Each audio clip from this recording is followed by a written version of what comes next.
the top units in the Super Bowl.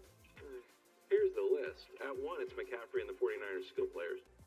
At 2, the Chiefs' vaunted secondary. Thus far, it's correct. Okay, then it's Fred Warner and the 49ers linebacker. Still good. You can go all the way down to the bottom, number 10.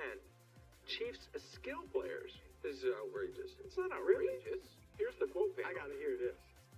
The first rule of winning in the NFL is not to beat yourself, and this group is littered with guys who did that. Hardman, MVS, Tony, and Justin Watson each made major mistakes. Raise your hand when something's wrong. In crucial moments that make it difficult to view this group as anything other than the biggest liability for either team in the game. Greatest weakness, same thing. It's just wrong. What was wrong about it? Those guys that he named as the liabilities, at least 2 of them won't even play. And so that's a huge the biggest liability is lack of ability. No, because they won't play. So they've been bitch. What you have, Travis Kelce. He's good. Wait a second here. Travis Kelce is the second best weapon in this game to Christian McCaffrey. Does anyone disagree with that? Given that's the playoffs, at least the second best. At least, okay, maybe exactly right. Isaiah Pacheco, I know you love. This is not the Chiefs receivers. If it was the Chiefs receivers you want to put him there, that's fine. Rasheed Rice has 20 career postseason catches. Brandon Ayuk, the Niners' number 1, has 21. Who's better? No, Brandon Ayuk. But I'm saying that your skilled players, those 3, Kelce is where an should A+. they be though?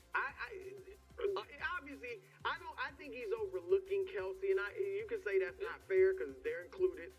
But where should they be? Ahead of the Niners secondary? You tell me every day that the Niners offensive line stinks. Yeah, he was wrong about okay, that. So there you go. I think that if you have Kelce, Pacheco, and Rice, they're better than the Chiefs linebackers.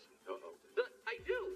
I think that there is a real... That Chiefs defense... The Chiefs secondary is out... Like, it's just crazy. But Greg, if the Chiefs lose this game, what do you see happening? MVS dropping a pass.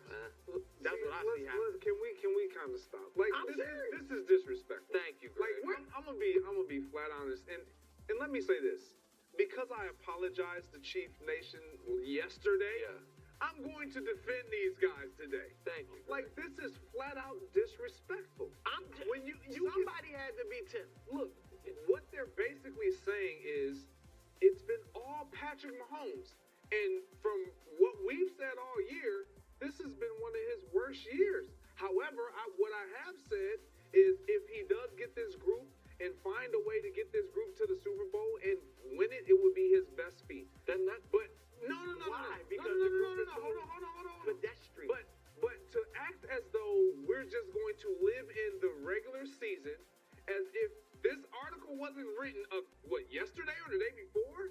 When we've seen these guys, I think he start to based make it. plays. I agree. Look, they've obviously been better in the playoffs, but don't tell me it's out of the realm of possibility that not right. Rasheed's fine, but MVS or Tony, if he gets in the game, that a receiver could drop a pass that hurts the Chiefs. So here's you think my that's issue. not possible? Here is my issue, though, Chris.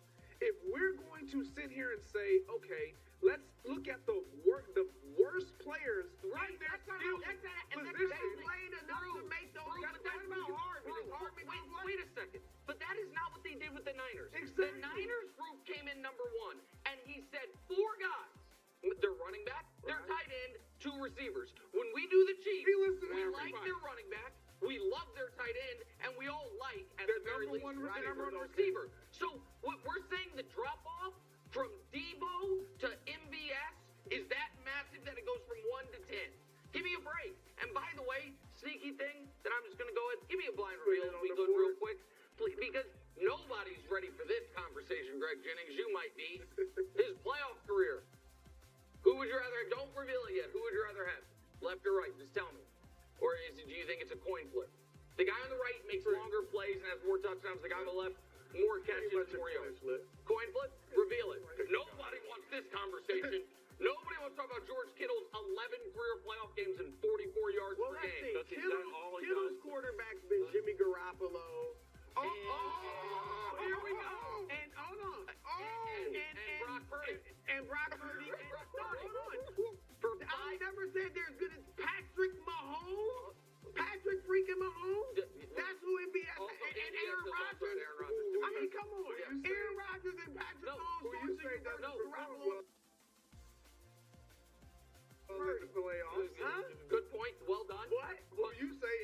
doesn't perform in This the is playoffs. another one of these examples, Brew, though, where you are yelling at us but agree. Should they be 10th? I'm looking at these groupings, How do you and think the guess Niners what? offense I didn't line- have a problem with it. Okay, so you like the Niners offense? No, I think I'm talking about them being 10th. Yeah. Obviously, Kelsey, I don't think he's not. You can scream at him for saying a unit with Kelsey in it. Well, He's that's what not- we're doing. We all talked about their receivers. But that's we weren't not what talking this about is. Kelsey. But this is... All right, but those receivers are their big. Are they Brew, not their biggest liability? But that is not They're the the grouping. Okay, I'll give you that. But I'm talking about their receivers. Well, then And he's write a talking different about article. of every position group in this game. The Chiefs wide receivers are the But worst. yes, but that's a different article. Okay, This is so Mahomes, Pacheco, and that's my Kelsey. statement. The Chiefs Okay. receivers are the worst. Now you can argue with whoever wrote this article. What about the Niners guards? What about that? The Niners Guards. offensive No, line we is can't do way the whole sorely offensive line. overrated. We can't do it. It's Outside gotta of be Trent position. Williams, It's gotta be position. outside of Trent We Williams, can't is do the amazing. whole- Cleveland without him, didn't win in New England before he started, couldn't win after, got let go. He interviewed, according to a story today, one team was interested, Atlanta, and the front office told Arthur Blank, nah. Andy Reid, by the way, was on the job market for 5 days, and one of the smartest ownership groups snapped him up. If not the Chiefs, there was a line to get Andy Reid. Andy Reid has been to Super Bowls with 2 quarterbacks and to conference championships and playoff wins with 6 to 7. His career is not tied to an individual player. And right now, the sport's moving in his direction, where he had to overcome it as it leaned defense for the first 30 years of his coaching life. Go look at his tree, his coaching tree. Belichick's has wilted. Bill O'Brien was a very brief success. Andy Reid, there's John Harbaugh, won a Super Bowl. Doug Peterson won a Super Bowl. Sean McDermott, conference championship.